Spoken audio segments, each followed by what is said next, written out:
25,000 కోట్లు భవిష్యత్తులో ఇంత తాగుతారని చెప్పి దాని మీద కూడా డబ్బులు తీసుకున్నారు.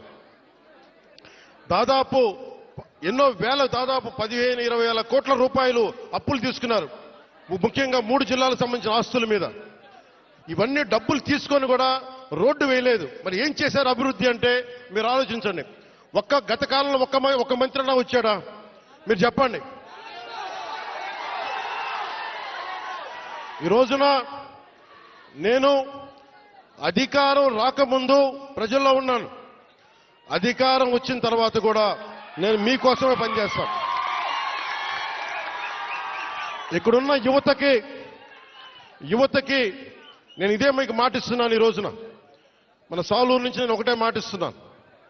నేను మన మన్యం ప్రాంతాలు యువతకి ఉపాధి కల్పించేలాగా టూరిజం వైపు కానీ చాలా మంది ఇక్కడికి మీకు ఉపాధి అవకాశాలు కల్పించేలా నేను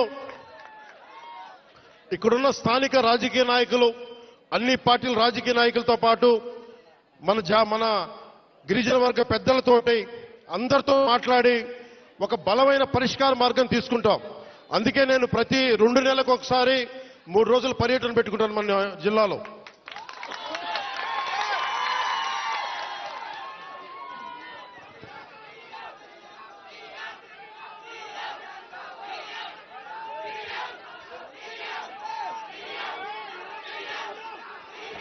అలాగే మనకి